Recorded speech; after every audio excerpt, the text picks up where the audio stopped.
नमस्कार, आप सभी दर्शकों का बहुत बहुत स्वागत है। आप देख रहे हैं जस्ट टीवी। मैं हूं नेहा शुक्ला, स्ट्रेट टॉक लेकर आप सभी दर्शकों के सामने एक बार फिर से उपस्थित हूं। और आज की स्ट्रेट टॉक हम करने जा रहे हैं भारत की अर्थव्यवस्था को लेकर।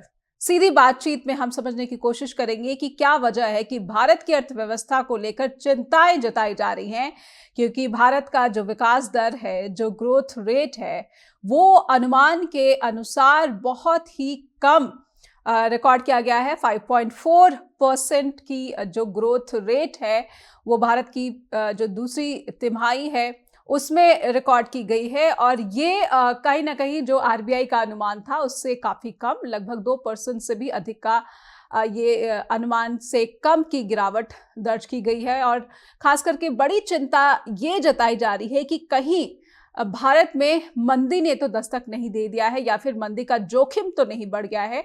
आइए शुरू करते हैं इसी सवाल के साथ आज की स्ट्रेट टॉक। तो स्ट्रेट टॉक में हम समझने की कोशिश कर रहे हैं कि क्या भारत की अर्थव्यवस्था, जो कि तीसरी सबसे बड़ी अर्थव्यवस्था बनने की कोशिश में है, रफ्तार में आगे बढ़ने की कोशिश लगातार दिख रही थी। प्रधानमंत्री नरेंद्र मोदी का ड्रीम प्रोजेक्ट कि भारत को एक विकसित भारत बनाना है, विकसित राष्ट्र बनाना है। 2027 तक तो भारत को तीसरी दुनिया की सबसे बड़ी अर्थव्यवस्था भी बनाना है। लेकिन जो चिंताएं और जो सवाल मौजूदा भारत की अर्थव्यवस्था से जुड़े हैं वो कहीं ना कहीं इस ड्रीम को, प्रधानमंत्री नरेंद्र मोदी के ड्रीम को एक बड़ा झटका जरूर पहुंचा रहे हैं, लगा रहे हैं। आइए कुछ सवाल हम चाहते हैं कि पहले अपने स्ट्रेट टॉक के दर्शकों के सामने रखें और तथ्यों को भी रखें, और फिर इन सवालों और तथ्यों को समझने के लिए हमारे साथ आज बेहद ही विशेष अतिथि जुड़ चुके हैं, उनसे भी आपका परिचय करवाएंगे। लेकिन सबसे पहले आपके सामने कुछ जो डेटा है, तथ्य है। भारत की जीडीपी ग्रोथ में चिंताजनक गिरावट दर्ज की गई है दूसरी तिमाही में, और मैन्युफैक्चरिंग का जो योगदान है वो 50 वर्षों का सबसे कम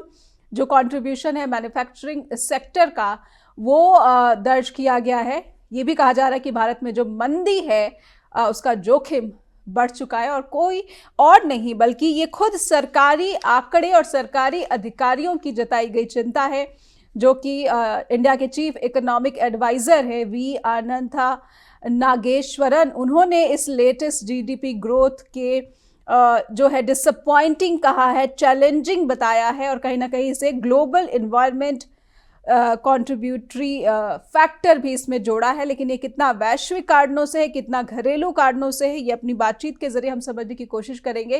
लेकिन कुछ फैक्ट्स ये भी है कि भारत में इनकम टैक्स तो 11% बढ़ गया, लेकिन कॉरपोरेट का जो टैक्स है वो 10 सालों में 7% कम हो गया है। और बड़ी बात, सबसे ज्यादा चिंता जताई जा रही है वो भारत के मैन्युफैक्चरिंग सेक्टर को लेकर ही जताई जा रही है कि कहीं ना कहीं आरबीआई का जो अनुमान है 7% विकास दर का, उससे गिरकर ये 5.4% पर कैसे पहुंच गया। और सरकार को क्या इसकी भनक नहीं लगी, इसका अंदाजा नहीं था, या फिर इसकी आशंका नहीं थी, या फिर ये जनता से बताया नहीं गया, जनता से जानकारी साझा नहीं की गई। हमारे साथ बेहद ही वरिष्ठ पत्रकार और बिजनेस जर्नलिस्ट हैं, senior business journalist Himanshu Bhayani. आप लगातार हमारे मंच पर देखते आ रहे हैं और आर्थिक मामलों की एक बारीक और व्यापक समझ रखते हैं। हिमांशु सर, आपका बहुत बहुत स्वागत करती हूँ मैं स्ट्रेट टॉक में। और सबसे पहले जिस चिंता की बात भारत के जो समर्थक हैं या फिर भारत के लिए जो चिंता करने वाले लोग हैं, विश्लेषक हैं, अर्थशास्त्री हैं, उनकी इस चिंता को 5.4% की जो ग्रोथ रेट है, ये चिंता क्या वाकई मंदी का जोखिम भारत में बढ़ा रहा है? हिमांशु सर। नमस्कार जस्ट टीवी, जस्ट टॉक के दर्शकों को, आपको सभी आपकी टीम को। देखिए, इसका जो फोरकास्ट है फाइनेंशियल ईयर 2025 के लिए, जो फोरकास्ट है, ये फोरकास्ट बिल्कुल 6.6 से लेके 6.5 के बीच, और मैक्सिमम अगर आप पुल करेंगे तो 7। तो फाइनेंशियल ईयर 2024 के लिए जो हुआ, जो हमारा जीडीपी भारत का, वो 8.2% था। मतलब अगर आप 8.2 से मान लीजिए 7 के तरफ जा रहे हैं तो 120 बेसिस पॉइंट की गिरावट, और अगर आप 6.5 के तरफ जा रहे हैं तो 170 पॉइंट्स की गिरावट, 170 बेसिस पॉइंट्स की गिरावट। और अगर आप 6% तक का अटेन करते हैं, ये पूरा फिस्कल ईयर पूरा होने के उस तक कगार तक, तो करीबन 220 बेसिस पॉइंट्स की गिरावट पिछले साल के मुकाबले, फाइनेंशियल ईयर 2024 के मुकाबले फाइनेंशियल ईयर 2025। उसका प्रोजेक्शन ऑलरेडी दे दिया गया था बजट में, तो ये कोई मतलब ये चौंका देने वाली बात नहीं है। हालांकि मामला क्या हुआ है ये समझने की जरूरत है। जीडीपी गिर रही है लेकिन जीएसटी इंप्रूव हो रहा है, जीएसटी कलेक्शन इंप्रूव हो रहा है। तो ये ऐसा हो रहा है कि जो कंजम्पशन हो रहा है इस देश में वो बेसिक्स का हो रहा है। बेसिक्स का मतलब आपका दाल चीनी चावल खाना आटा या जो भी है आपका सब्जी तो फिलहाल अभी जीएसटी में नहीं आई है क्योंकि वो पैकेट प्रोडक्ट के तौर पे नहीं बेची जाती है। अगर सोचिए वो भी आ गई तो आपका मतलब बेसिक कंजम्पशन का ही आंकड़ा है ये जो भी है। जी जी। दूसरा क्या हुआ है कि कोविड काल के बाद लोगों को ये बात समझ आ गई है, जिस तरीके से बेड नहीं मिले थे, ऑक्सीजन नहीं मिले थे, तो लोग कहीं ना कहीं वो पैसा अभी डाल रहे हैं अपने इंश्योरेंस पैकेजेस में, और इंश्योरेंस कवर के जो पैकेजेस है वो भी बड़े महंगे हो गए। तो आपने देखा सर्विस इंडस्ट्री का जो बेंचमार्क है, सर्विस इंडस्ट्री के इंडिकेटर्स काफी मजबूत आ रहे हैं, फाइनेंशियल सेक्टर में खास करके। लेकिन सर्विस इंडस्ट्री में भी क्या हुआ है, मान लीजिए कि इंश्योरेंस कंपनीज अगर काम कर रही है तो इंश्योरेंस कंपनी में नौकरियां कम हो गई है क्योंकि डिजिटल डिसरप्शन आ गया है। जो ब्रांचेस हुआ करती थी कंपनी की, उसकी जगह पे आप ऐप पे लोग जाके अपना वो कर लेते हैं, जो भी इंश्योरेंस वगैरह लेना है, बाइक का इंश्योरेंस है, कार का है, हेल्थ का है, जनरल इंश्योरेंस है, जो भी है। तो वहां पे वो लोग बड़े बड़े स्टार्स को अपने उसमें ला सकते हैं कैंपेन में, लेकिन उन्होंने पैसा कट कर दिया है जॉब्स पे, ब्रांच एक्सपेंसेस पे, इन सब चीजों पे। तो इसकी वजह से ये बेस्ट एग्जांपल है technology how it has become a disruptor in a job market. तो इसकी वजह से सर्विस इंडस्ट्री के कुछ इंडिकेटर्स है वो भी मतलब कॉन्ट्रैक्टेड आ रहे हैं। ठीक है जी। अगर बात करें हम इंडस्ट्रियल इंडिकेटर्स की, तो इंडस्ट्रियल इंडिकेटर्स का ये हुआ है कि इंडस्ट्रियल इंडिकेटर्स 7.7% की बजाय 2.2%, मतलब ये क्लियरली इंडिकेट कर रहा है कि डिमांड नहीं है। इंडस्ट्रीज मतलब खाली मोटर कार की बिक्री या बाइक्स की बिक्री नहीं है, इंडस्ट्रीज मतलब साड़ियों की भी बिक्री है, बर्तनों की भी बिक्री है, आप जो भी बन रहा है टेबल फर्नीचर कुर्सियां जो भी बन रहा है उसकी भी बिक्री है। तो जो भी इंडस्ट्रियल आउटपुट है वो कहीं ना कहीं कॉन्ट्रैक्ट हुआ। और सबसे बड़ी चीज ये है कि ये कॉन्ट्रैक्ट उस टाइम पे हुआ है जब फेस्टिवल सीजन अप थी। मतलब आप अगर सेकंड क्वार्टर लेंगे तो जुलाई अगस्त सितंबर, तो अगस्त और सितंबर का महीना ऐसा होता है कि पूरे हिंदुस्तान में, पूरे भारतवर्ष में कहीं ना कहीं फेस्टिवल्स होते हैं, त्योहार होते हैं, तो उसकी एक डिमांड निकलती है।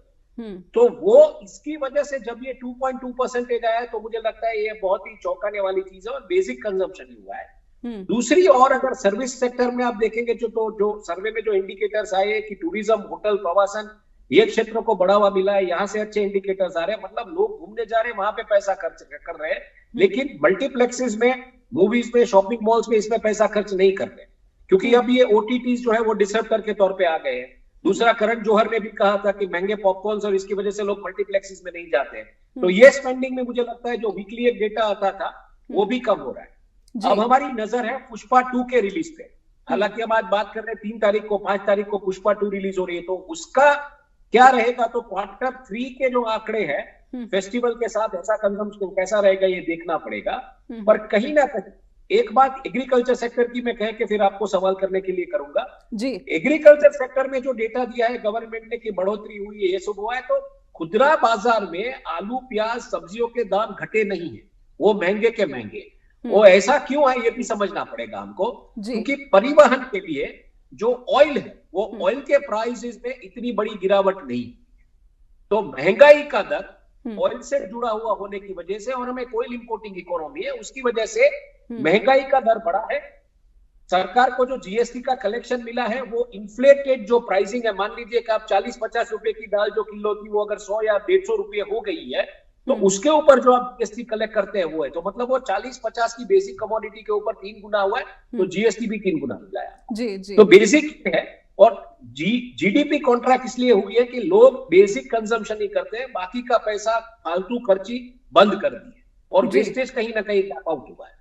बिल्कुल, एक छोटा सा ब्रेक लूंगी, उसके बाद सवाल कई हैं कि जब ये त्योहारों के सीज़न में ही मैन्युफैक्चरिंग अगर 2.2% अगर रिकॉर्ड की गई है, तो ये पूरे के पूरे भारत में रोज़गार को किस तरह से प्रभावित कर सकती है, क्योंकि ऐतिहासिक बेरोज़गारी तो भारत में चली आ रही है पिछले लंबे अरसे से, 10 सालों से, और अब तीसरा कार्यकाल प्रधानमंत्री नरेंद्र मोदी का, और उन्होंने कहा था कि पहले 100 दिन में ही हमने जो पूरा प्लान तैयार कर लिया है, सभी विभागों को जो है निर्देश दे दिया गया है कि वो अपना काम ना रोके, क्योंकि हमारी सरकार आनी तय है और हम चाहते हैं कि हम जो भारत की तरक्की की जो रफ्तार इसको और ज़्यादा तेज़ करें।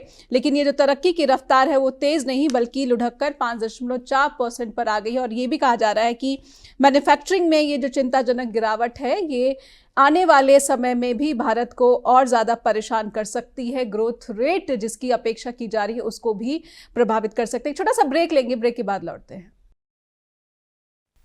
फिर से स्वागत है, आप देख रहे हैं स्ट्रेट टॉक और हमारे साथ लगातार जुड़े हुए senior business journalist Himanshu Bhayani ji Gujarat के राजकोट से। हिमांशु सर, मैं समझना चाहूँगी, आपने खुद कहा कि त्योहारों का सीज़न और इसमें 2.2% की जो ग्रोथ रेट मैन्युफैक्चरिंग में कंट्रीब्यूशन रहा है।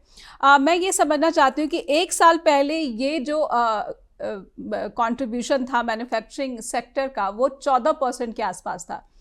पिछले एक साल में ऐसा क्या हुआ? अब तो सत्ता तीसरी बार जो है प्रधानमंत्री नरेंद्र मोदी पर भरोसा जनता ने दिखाया, लेकिन ऐसी क्या बात हुई कि मैन्युफैक्चरिंग लुढ़क कर 2.2 पर आ गया? कहाँ 14% और कहाँ 2.2%? देखिए, यही बात है ना, अगर आप कंपैरिजन करेंगे तो पिछले सालों में कोविड की वजह से जो चीजें हुई है और खास करके दूसरा क्या हुआ है ये भी समझना पड़ेगा। कोविड की वजह से तो लोगों का एक बेसिकली जो एक्सपेंडिचर जो था और कोविड की वजह से उसके बाद जिस तरीके से वो एक रिवेंज बाइंग जो शुरू हुआ उसमें हमने देखा रियल एस्टेट वगैरह सब में प्राइसेस बहुत अप हुए और वो पैसा गया जो कोविड के टाइम पे लोगों ने जिसने बचाया था, जिनकी वर्क फ्रॉम होम नौकरियां थी चालू थी, जो बचाया पैसा वो गया स्टॉक मार्केट में। तो पैसा मार्केट में जो लिक्विडिटी होनी चाहिए उस तरीके की लिक्विडिटी है नहीं, पहली बात ये। दूसरी बात, हमने देखा कि कोविड काल के बाद वॉर्स शुरू हो गए, रशिया यूक्रेन वॉर शुरू हो गया, बाद में मिडिल ईस्ट की टेंशन शुरू हो गई। तो इसकी वजह से जो शिपिंग रूट्स है वो हमको मतलब हमने देखा कि वो रिवाइज हुए। बाल्टिक ड्राई इंडेक्स भी मतलब अच्छे तरीके से परफॉर्म नहीं कर पाया। तो वो शिपिंग रूट्स जो रिवाइज हुए उसको लेके फ्रेट कॉस्ट और फ्रेट से जुड़े इंश्योरेंस कॉस्ट ये बहुत ही स्ट्रॉन्ग हो गए। तो उसका भी इंपैक्ट कहीं ना कहीं आपके ऑयल प्राइसेस में, मतलब ऑयल आप अगर खरीदते हैं नाइमेक्स से, नाइमेक्स क्रूड या जो भी, उसका जो बेंचमार्क प्राइस उसके ऊपर आपका एक्सचेंज का कमीशन रहता है, उसके ऊपर फ्रेट कॉस्ट, तो वो ऑयल बहुत महंगा पड़ा है।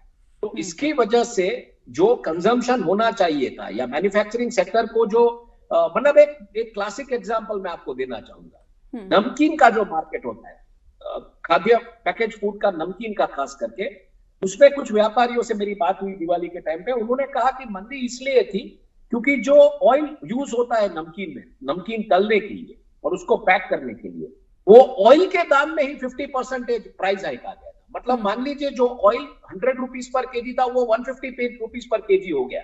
तो आप इमीडिएटली वो इंपैक्ट सीधा का सीधा अपने पैकेज फूड में पास ऑन नहीं कर सकते। तो उसमें क्या होगा, 10 रुपए की चीज उसकी क्वांटिटी कम आएगी, राइट। 10 रुपए का जो लिटर का पैकेट होगा उसमें क्वांटिटी कम आएगी। लेकिन इन चीजों के बावजूद, ये महंगाई चलने के बावजूद, वो जो कंजम्पशन नमकीन का दिवाली के दिनों में होना चाहिए, नमकीन के पैकेट जिस तरीके से उठने चाहिए, मैं मतलब 10 रुपए 15 वाले पैकेट्स की बात नहीं कर रहा हूँ, बड़े बड़े पैकेट्स, केजी के 1 केजी के अंदर लोग मेहमान आते तो उसको परोसते हैं, उसमें भी मंदी थी क्योंकि उसकी प्राइस अब चली गई। तो ये कंजम्पशन कहीं ना कहीं डिक्रीज इसलिए हुआ है कि इंपोर्ट कॉस्ट जो है, जो इंपोर्ट प्रोड्यूसेस जो जिसके ऊपर हम निर्भर है, वो कॉस्ट भी बढ़ गई। तो कहीं ना कहीं कंजम्पशन आपका डिक्लाइन हुआ। मान लीजिए कि 5 किलो कोई नाश्ता ला रहा है पूरे घर का अलग अलग, तो वो 2 किलो में खत्म कर दिया उन्होंने। मतलब वहां पे बस सीधा कंजम्पशन का हमने एक तरीके से कट देखा।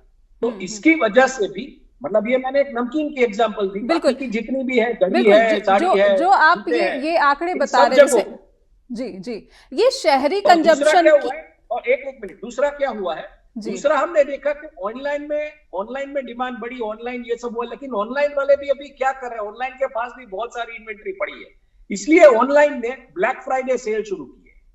क्योंकि फ्राइडे जनरली बड़े बड़े शहरों में वीकेंड्स में, फ्राइडे में लोग फ्राइडे के बाद काम नहीं करते, तो ये ब्लैक फ्राइडे सेल्स इसलिए शुरू किए हैं कि जो इन्वेंट्री पड़ी है वो निकल जाए। मतलब इन्वेंट्री पड़ी है इनके पास और मैन्युफैक्चरिंग स्लो इसलिए हो गया है कि जो डिमांड नहीं है तो वो मैन्युफैक्चर करके क्या करें, तो डंपिंग तो कर नहीं सकते हैं, जूतों का या कपड़ों का या घड़ियों का या कुछ भी आप ले लीजिए, फर्नीचर हो या इलेक्ट्रॉनिक आइटम्स हो या मतलब आपके बर्तन हो या प्लास्टिक प्रोडक्ट्स हो, प्लास्टिक बॉटल्स हो या आपकी ट्रैवल के सूटकेस है, बैग्स है, आपके क्या बोले वो बैकपैक्स है या जो भी, उसका डंपिंग नहीं कर सकते हो मार्केट में, जैसे कोलगेट वगैरह का कर सकते हो, क्योंकि वो पेरिशेबल प्रोडक्ट उस लेवल की नहीं है, वो चलती जाएगी, उसका डंपिंग आप कर पाओ। लेकिन यहाँ पे डंपिंग पॉसिबल नहीं, क्योंकि ये चीजें आउट ऑफ फैशन हो जाती है, आउट ऑफ यूज हो जाती है। इलेक्ट्रॉनिक प्रोडक्ट्स को आप कितना स्टोर करके कितना करो, तो ये सब चीजें हो, तो ये मामला हुआ है। इसी वजह से डिमांड ना होने की वजह से ये जो मैन्युफैक्चरिंग उसमें गैप, और डिमांड क्यों नहीं है ये भी एक इंटरेस्टिंग मुद्दा है। डिस्पोजेबल इनकम नहीं है लोगों के पास, क्योंकि नौकरियां, तो ये पूरा का पूरा एक विष चक्र है जी। लेकिन मैं समझना चाहती हूँ कि लोगों के पास नौकरियां नहीं है, उनकी जो खर्च की क्षमता है, व्यय करने की जो क्षमता है वो काफ़ी कम हो गई है। लेकिन भारत का जो इनकम टैक्स है वो 11% बढ़ गया है। क्या मैं इस इनकम टैक्स की ग्रोथ से ये मैं अंदाज़ा लगाऊं, या मैं गलत हूँ यहाँ पर, कि जो भारत में असमानता की खाई है, यानी कि जो एक टैक्स पेयर है उसकी इनकम बढ़ी है, लेकिन जो नॉन टैक्स पेयर है या फिर जो असंगठित अनऑर्गेनाइज्ड सेक्टर के जो लोग हैं उनकी जो क्षमता है वो सिकुड़ती जा रही है। यानी ये इस चीज को स्टैब्लिश करता है कि अमीर और अमीर हो रहा है और गरीब और गरीब हो रहा है, गरीब और गरीब हो रहा है जी। और यही नहीं, गरीब पर ये गरीब शहरों में ज्यादा है हिमांशु सर। गरीब और गरीब, गरीब और गरीब हो रहा है ऐसा नहीं है जी। गरीब कहीं ना कहीं इनडायरेक्टली आपके जीएसटी के कलेक्शन में सबसे बड़ा कंट्रीब्यूटर है, क्योंकि गरीब वो जो जीएसटी पे करता है 5 रुपए के बिस्किट के पैक के ऊपर या 10 रुपए की छाछ की थैली के ऊपर, वो जीएसटी रिक्लेम नहीं कर सकता है। बिजनेसमैन जीएसटी क्रेडिट के जरिए रिक्लेम करता है। यहाँ पे जो पे किया गया है पैसा, तो जब ये जनधन आधार मोबाइल हो चुका है, यूपीआई पे पेमेंट्स हो रहे हैं, तो मुझे लगता है सरकार को अब इस दिशा में आना चाहिए कि जो भी जीएसटी का कलेक्शन हो रहा है, मान लीजिए यूपीआई में एक सेक्शन ऐसा होना चाहिए जहां पे आप क्लिक करें तो आपको पता चल जाए कि आपने पूरे साल का जीएसटी पे किया है। मान लीजिए जिसकी आय 3 लाख से कम है और उन्होंने अलग अलग तरीके से कुछ भी खरीदा है, यूपीआई के जरिए खरीदने का बोलिए उन्हें, ताकि आपको यूपीआई का ट्रैक मिलेगा कि वो जो व्यापारी है उसने भी मतलब कुछ गलत नहीं किया है। जब आपको पता चले कि ये रिक्लेम नहीं कर पा रहा है इसकी क्रेडिट कुछ 3 महीनों के अंदर, तो उसके खाते में वापस वो 3-4 हजार 6 हजार वापस दे दीजिए। मान लिया अगर उसने 12,000 रुपया पे किया है, और वो या फिर वो क्रेडिट उसको उस तरीके से दे दीजिए कि वो बस की टिकट के फेयर में, ट्रेन की टिकट के फेयर में, या बिजली का बिल भरने में, या हाउस टैक्स भरने में दे दे, या वाटर टैक्स भरने में दे दे, तो वही इनकम वापस गवर्नमेंट को इस तरीके से इस कंजम्पशन के जरिए मिल जाए। या राशन शॉप्स में वो अपना पेमेंट उस तरीके से करे उसकी क्रेडिट में से। मान लीजिए कि उसने 1000 रुपए का कुछ सामान खरीदा ग्रोसरी का, राशन शॉप से, फ्री राशन शॉप से, फेयर प्राइस राशन शॉप से गवर्नमेंट की, तो वो क्रेडिट उसमें से डिडक्ट कर दीजिए, 5000 की क्रेडिट रखिए वापस उसमें, और वो क्रेडिट लॉन्ग टर्म दीजिए उसको, ताकि उसको वो क्रेडिट हर साल जमा मिलती जाए और उसमें से वो अपना बेसिक जो एक्सपेंडिचर है वो करता जाए। इसमें अगर ये नहीं करोगे तो एक बड़ी खाई हो जाएगी। इनकम टैक्स इसलिए बढ़ा है क्योंकि आपके वहां पे जो स्टार्टअप इकोसिस्टम, ये न्यू ब्रीड ऑफ मिलियनर्स जो हुए हैं, जो फॉरेन से आए हैं, कुछ धंधा कर रहे हैं, चाय की रेडी रेकड़ी चला रहे हैं, या पकौड़े तल रहे हैं, या जो भी कर रहे हैं नए फैशन से, वड़ा पाव का स्टॉल कर रहे हैं, तो वहां से ये पैसा है। तो ये इसलिए वहां पे जो जॉब लॉस हुआ है, वहां पे जिस तरीके के हालात है जियोपॉलिटिकल, वहां से लोग वापस यहाँ पे आए और काम करें, तो इसकी वजह से आपका ये टैक्स बढ़ा है। जी बिल्कुल। मैं समझना चाहूंगी कि कुछ आंकड़े ये भी बता रहे हैं कि जो शहरी खर्च करने की, जो शहरी इलाकों में 40% आबादी रहती है, उनके भी कंजम्पशन का जो रेट है वो काफ़ी ज़्यादा स्लो हुआ है। तो ये शहरों में रहने वाले भी गरीब हो गए हैं, और शहरी और ग्रामीण इलाकों में जो भारत की आबादी रहती है, इनकी खर्च करने की जो क्षमता है उस पर मैं आपसे थोड़ा समझने की कोशिश करूंगी। लेकिन उससे पहले एक छोटा सा ब्रेक लेंगे। एक ब्रेक के लिए रुकते हैं स्ट्रेट टॉक में। दर्शकों से अनुरोध है कि लगातार जुड़े रहिए, और क्योंकि हम समझने की कोशिश कर रहे हैं कि भारत की अर्थव्यवस्था, ये दावा किया जा रहा है कि हम 2047 तक विकसित राष्ट्र बन जाएंगे, लेकिन 2027 का जो टारगेट प्रधानमंत्री नरेंद्र मोदी का है कि हम तीसरी सबसे बड़ी अर्थव्यवस्था होंगे, क्या उससे पहले ये मंदी जो है इसने दस्तक दे दिया, और अगर समय रहते नीतियों में सुधार नहीं किया गया, और जिस तरह से हिमांशु बयानी सर यहाँ पर कह रहे थे कि अगर यूपीआई के जरिए ही जो पेमेंट हो रही है उसको ही थोड़ा दुरुस्त कर लिया जाए, तो कहीं ना कहीं अमीर और गरीब की जो खाई है उसमें काफी ज्यादा अंतर हम कर सकते हैं। एक छोटा सा ब्रेक के बाद लौटते हैं। फिर से स्वागत है, आप देख रहे हैं स्ट्रेट टॉक, और सीधे चलते हैं हिमांशु जी के पास। हिमांशु सर, शहर के जो लोग हैं, भारत के शहरी इलाके में जो लोग हैं, कहीं ना कहीं यहाँ पर ज़्यादातर वो आबादी है जो नौकरी की तलाश में आती है और फिर रोज़गार करके भरण पोषण, बच्चों की स्कूल फीस, कहीं ना कहीं बुज़ुर्गों की सेहत के लिए कुछ सेविंग्स और अपने लिए कुछ सेविंग्स। लेकिन ये शहरों में रहने वाली जो भारतीय आबादी है, ये ज़्यादा प्रभावित कैसे नज़र आ रही है? देखिए, सबसे बड़ी जो कंजम्पशन है, एक सर्वे भी जो आई थी, एक रिपोर्ट भी आई थी कि शहरों में बसे लोग, उनकी ज्यादातर जो इनकम है वो किसमें कंज्यूम होती है? रेंटल्स में कंज्यूम होती है, इलेक्ट्रिक कॉस्ट में कंज्यूम होती है और ट्रांसपोर्टेशन में कंज्यूम होती है। तो शहरों में रहने वाले लोगों का ये है कि यातायात, रोज काम पे जाना है तो वो ट्रांसपोर्ट का कॉस्ट भी पे कर रहे हैं। वो मतलब जिस तरीके से उनके घर होते हैं तो उसमें बिजली वगैरह है तो उसका भी उनको पे करना पड़ता है, और ये बिजली सस्ती नहीं सप्लाई होती है शहरों में, क्योंकि वो कोई किसी पोर्ट के नजदीक या किसी पावर प्लांट के नजदीक उस तरीके से नहीं होता, तो उनका ट्रांसमिशन कॉस्ट वगैरह बहुत हेवी रहता है। और रेंटल कॉस्ट, क्योंकि ये शहरों में जो रियल एस्टेट की प्राइस बढ़ी है अर्बनाइजेशन की वजह से, तो कहीं ना कहीं सबसे बड़ा प्रेशर शहर में रह लगे उन लोगों के ऊपर है जो ना ही अमीर है और ना ही मिडिल क्लास है, और मतलब गरीबी की रेखा के नीचे। चलिए ठीक है, उनका मतलब ऐसी जो 80 करोड़ लोग है उसका खाना या अन्न वगैरह इसका कोई असर नहीं हो रहा। मिडिल क्लास के ऊपर इसका सबसे बड़ा असर है। मिडिल क्लास के ऊपर इसका सबसे बड़ा असर है। उनकी सेविंग्स जो है वो कहीं ना कहीं डेंट हुई है। तो इसके चलते शहरों में रहे लोगों के ऊपर इसका बहुत ही असर पड़ता है। गांव में फिर भी आप देखिए, गांव में जो लोग रह रहे हैं उनका यातायात लिमिटेड होता है, उनकी बिजली की कॉस्ट कंजम्पशन भी लिमिटेड होती है, क्योंकि बिजली की जो सप्लाई होती है वो फ्लक्चुएटिंग रहती है शहरों में। और इनका जो घर होता है वो खेत के आसपास, या आप जैसे आपके वहां पे पंजाब वगैरह में ज्यादातर लोग खेत में ही अपना फार्म हाउस करके रहते हैं, अपना ही मतलब सोलर अभी आ गया है तो इससे बिजली भी पैदा कर लेते हैं, पानी का भी मैनेज कर लेते हैं, तो उनकी वो कॉस्ट सब मैनेज हो जाती है। और एक चीज और देखिएगा, इनके जो व्हीकल्स वगैरह वो लोग जो यूज करते हैं ना, तो एक घर के साथ, खेत के साथ एक उनका गैरेज भी बना हुआ होता है, वहां पे वो अपना सब कुछ वेल्डिंग जो भी छोटा मोटा काम होता है जुगाड़ का वो तो कर ही लेते हैं। तो ये कॉस्ट सब इनको यहाँ पे नहीं पड़ती है। उनका जो प्रोडक्शन कॉस्ट है, आई मीन वेजिटेबल वगैरह दाना वाना सब अपना खुद का उगा लेते हैं, तो उनको फूड इन्फ्लेशन की भी कॉस्ट इतनी असर नहीं करती है शहरों। तो ये सबसे ज्यादा फूड अगर सिर्फ ये जो खाद्य महंगाई दर है, ये फूड इन्फ्लेशन ही है जिसकी वजह से शहरों में जो लोग हैं, खास करके जो मध्यम वर्गीय लोग हैं, वो सबसे ज्यादा उसकी कमर टूट गई है और वो भारत की अर्थव्यवस्था में पिछड़ते दिख रहे हैं।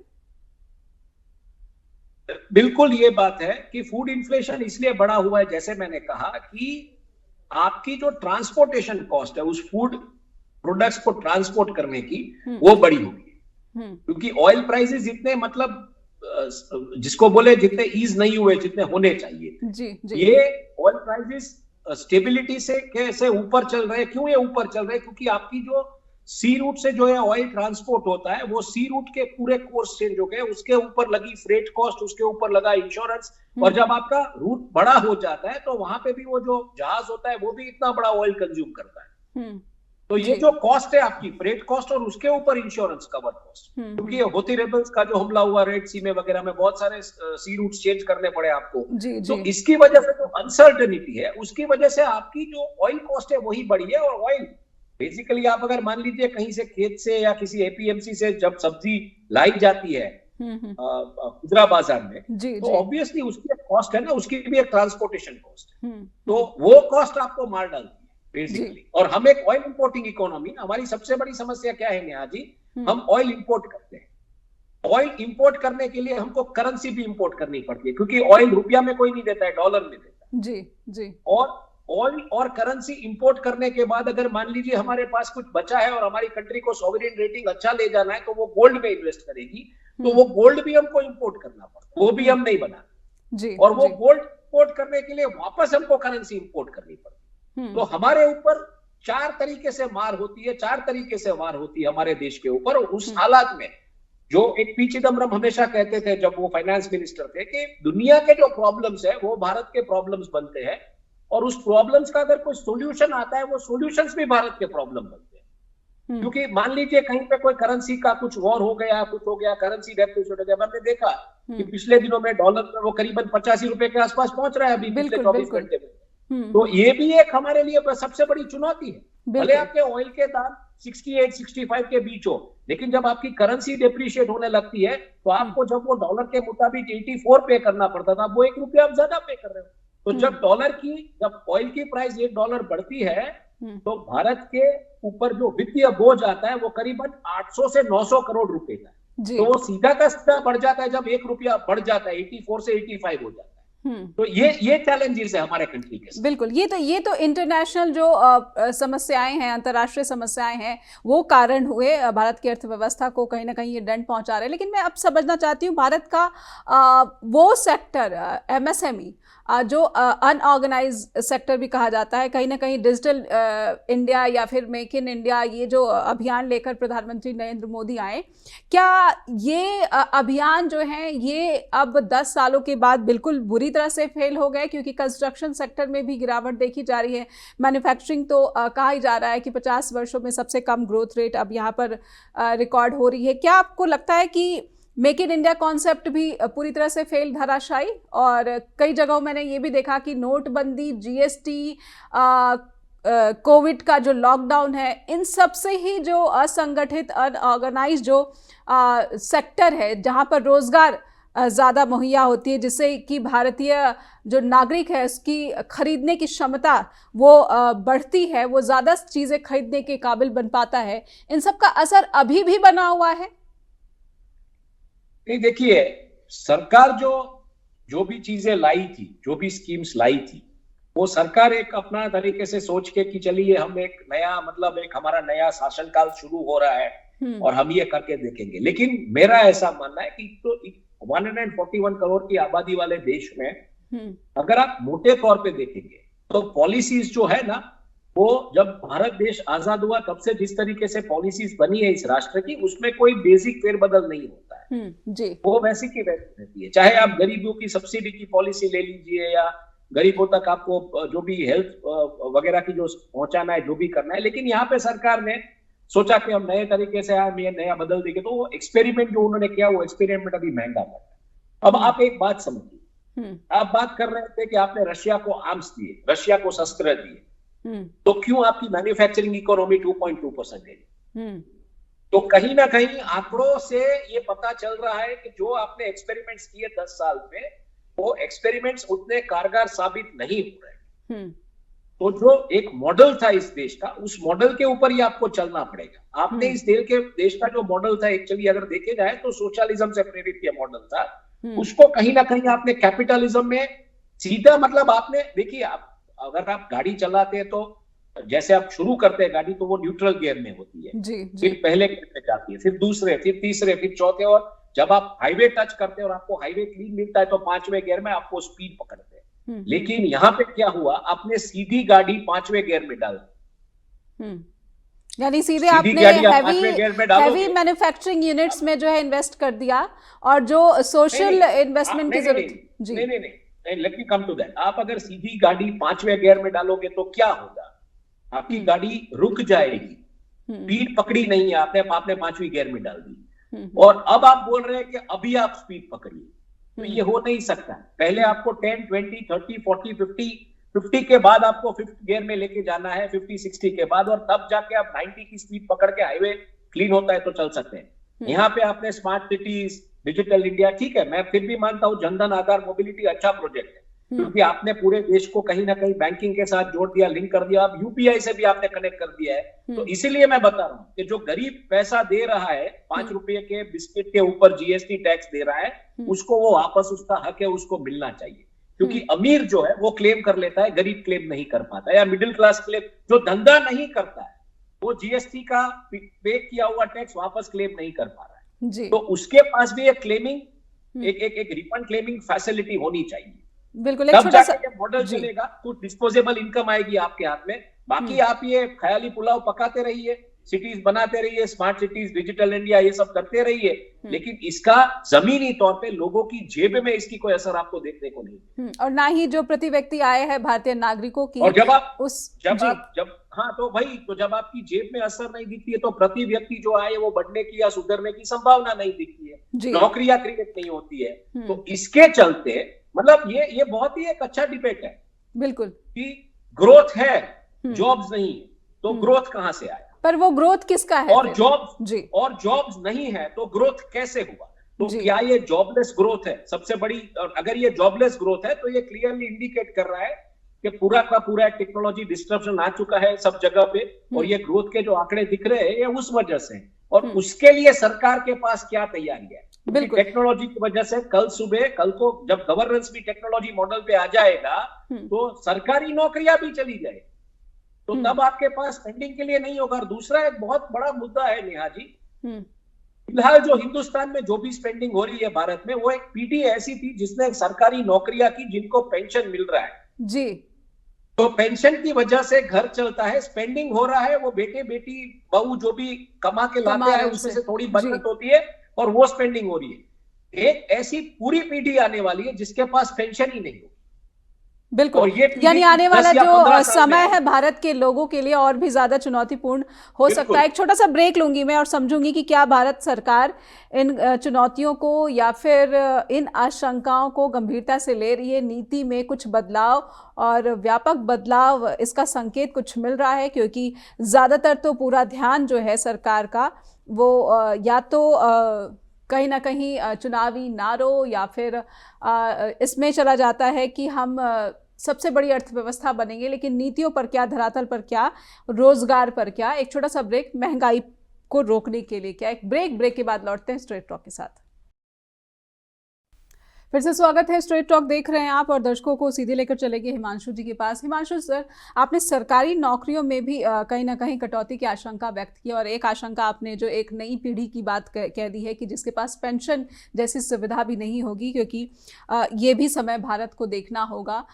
मैं समझना चाहती हूँ कि कॉरपोरेट के कुछ बड़े बड़े जो दिग्गज हैं उन्होंने भी चिंताएं जताई हैं कि अगर नीतियों में सुधार नहीं किया गया तो नौकरियों के लिहाज से, तो मुझे लगता है कि नौकरियों के लिहाज से भी और खर्च करने के लिहाज से भी भारत का आने वाला समय जो है और ज्यादा समस्याओं वाला और चुनौतियों वाला होगा।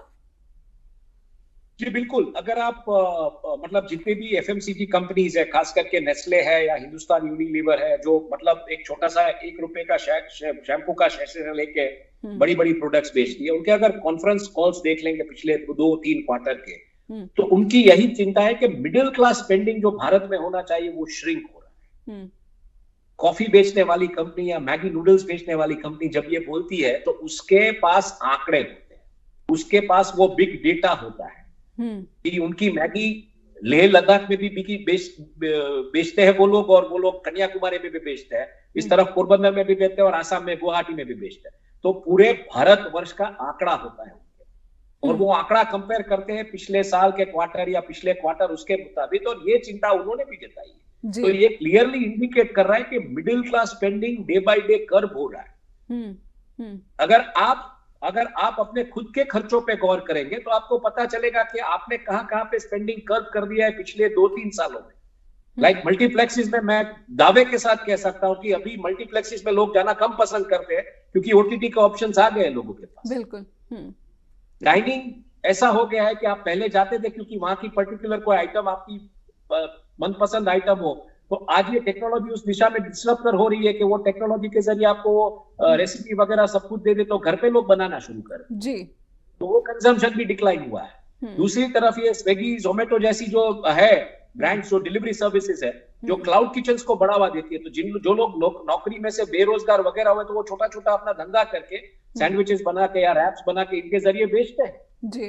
तो ये कंजम्पशन उस तरीके से डिक्लाइन हो रहा है, नो डाउट अबाउट जी।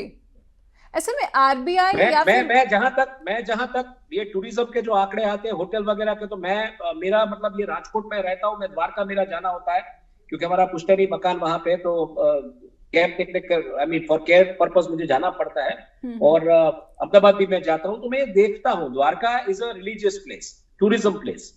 तो लोग वहां पे आते हैं वीकेंड में, वहां का फुटफॉल जो है, वहां पे जो एक ब्लू फ्लैग बीच है उसकी वजह से वहां का जो वीकेंड फुटफॉल है इतना स्ट्रांग हो गया है, होटल सब पैक रहते हैं, लेकिन लोकल मार्केट में जो खरीदी होनी चाहिए वो नहीं हो रही।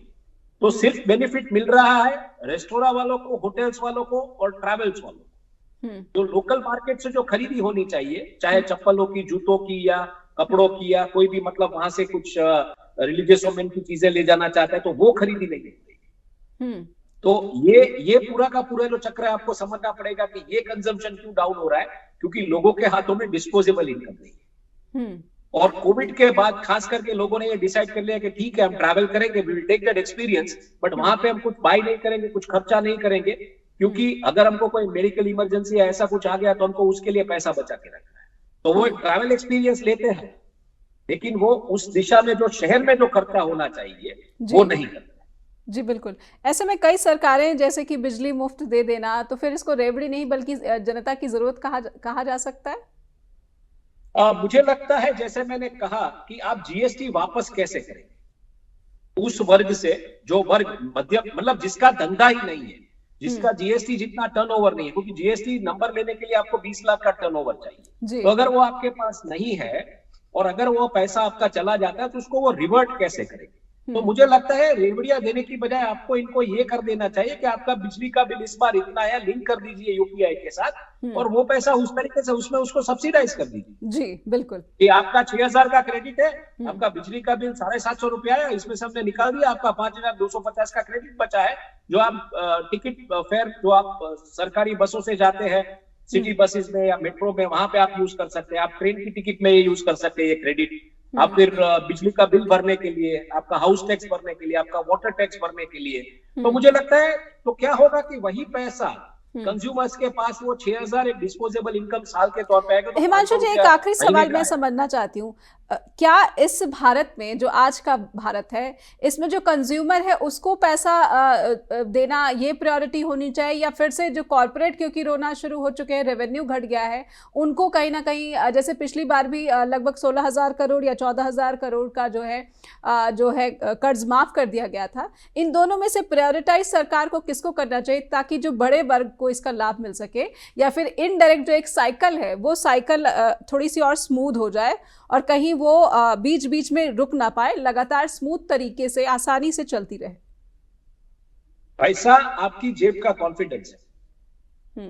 बिजनेसमैन का मुझे पता नहीं, लेकिन आम आदमी की जेब में पैसा वो उसका कॉन्फिडेंस है। आपको उसको नौकरी देनी पड़ेगी, डिस्पोजेबल इनकम देनी पड़ेगी, और ये जो इनडायरेक्ट टैक्सेस ये लोग भरते हैं, मान लीजिए 3 लाख से जिसकी आय कम है वो भी इतना भी टैक्स में दे रहा है जीएसटी में, क्योंकि वो कंज्यूम कर रहा है जी। तो वो आप उसको कैसे रिवर्ट करेंगे और वो पैसा कैसे इकोनॉमी में फिर से चैनलाइज हो जाएगा। आप सोचिए, अगर आप मिडिल क्लास और पुअर क्लास का जीएसटी का एक चंक या एक पोर्शन उसको वापस देंगे, अगर वही चैनलाइज होता है आपकी गवर्नमेंट की इकोनॉमी। मैं ये नहीं बोल रहा हूं कि बाजार में जाके वो कुछ खरीदे, इससे उसे सिर्फ वो रेल की टिकट खरीद सकता है, बस की टिकट खरीद सकता है, बिजली का बिल भर सकता है, अपना वाटर टैक्स भर सकता है, अपना हाउस टैक्स भर सकता है, या सरकारी स्कूल की फी भर सकता है, या जो जन औषधि केंद्र है उसमें से वो दवाइयां खरीद सकता है, या छोटे राशन की जो सरकारी दुकानें हैं राशन की जो फेयर प्राइस, वहां से वो राशन खरीद सकता है। यही पैसा आप अगर वापस गवर्नमेंट में भी चैनलाइज करेंगे तो आप सोचिए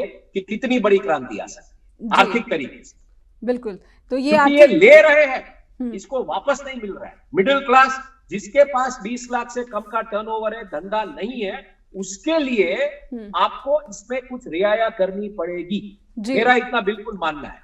बाकी सरकार का लुकआउट है, करना नहीं करना, बट मेरा क्लियरली मानना है chunk of the portion of GST जो वो क्लेम नहीं कर पा रहा है वो क्लास, उसको आप वापस दीजिए। बिल्कुल, और वापस देने के कई तरीके हो सकते हैं, और ये वित्त मंत्रालय आपका इंटरफेस है, आपके पास यूपीआई का इंटरफेस है, आपको खाली उसमें यही करना है कि यूपीआई से जो भी आप खरीदी करेंगे उसका जीएसटी का एक आंकड़ा आपके सामने पूरे साल के लिए बैलेंस शीट के तौर पे होगा कि आपने मान लीजिए पूरा खरीदी किया है, पूरा साल का मान लीजिए आपका खरीदी हुआ है 1,20,000 का, और आपने भरा है 12,000 जीएसटी, मान लीजिए 10% लेके मैं चलता हूँ, कहीं पे 18% है, कहीं पे कुछ है, तो मैं 12,000 लेके चलता हूँ। 12,000 में से सरकार 3 से 6,000 इनको वापस क्रेडिट देती है जो आप यूज कर सकते हैं। पर सबसे बड़ा सवाल है कि क्या सरकार ऐसा करेगी? क्या सरकार वाकई मध्यम करना चाहिए? क्योंकि करना चाहिए, क्योंकि आपने कॉर्पोरेट्स को टैक्सेस में बहुत रियायत दे दी है। बिल्कुल, कॉर्पोरेट फिट, और ये अगर ये आप नहीं करेंगे, अगर आप ये करते हैं तो ऑटोमेटिकली फेयर प्राइस शॉप से पार्ले जी के बिस्किट बिकते हैं ना। बिल्कुल बिल्कुल। गेहूं दाल चावल आटा ये सब तो अदानी का ही बिकता है ना, तो कॉर्पोरेट रोएगा नहीं कि मेरे को धंधा नहीं मिल रहा है। बिल्कुल बिल्कुल। कहीं ना कहीं आप कंज्यूमर के हाथ में पैसा देकर कॉर्पोरेट्स को भी आप मदद करते हो। बिल्कुल बिल्कुल। कंज्यूमर को जॉब्स दीजिए, कंज्यूमर को पैसा दीजिए, उसको आप कितनी सीट लेके आते हैं, कैसे लेके आते हैं, उससे कोई फर्क नहीं पड़ता है। आप अपनी राजनीति करते रहिए। बिल्कुल। तो भारत की जो राजनीति है वो जनता की इन समस्याओं से, यहाँ पे आप मस्जिदों के नीचे मंदिर ढूंढ रहे जा रहे हैं और वहां पे डॉलर 85 रुपया हो गया। बिल्कुल, डॉलर 85 रुपया हो गया। ये बहुत ही जो है एक बड़ी चुनौती इंडियन करेंसी के लिए। बहुत बहुत धन्यवाद करना चाहूंगी हिमांशु सर, आपने समय दिया और स्ट्रेट टॉक के दर्शकों के सामने हमने ये रखने की कोशिश की कि भारत की राजनीति जनता से जुड़ी हुई क्या वाकई में दिखती है, जिसके पास जेब में खर्च करने के पास बहुत ही सीमित अब रकम बच गई है, जो कि अपनी डे टू डे जो बेसिक खर्चे हैं वही पूरी करता हुआ दिख रहा है, क्योंकि कंज्यूमर जो है वो भी, उसका कंजम्पशन है वो भी रिकॉर्ड तरीके से इसमें गिरावट दर्ज की गई है। और सबसे बड़ी बात कि कॉरपोरेट्स भी रोना रो रहे हैं, आम आदमी भी रोना रो रहे हैं।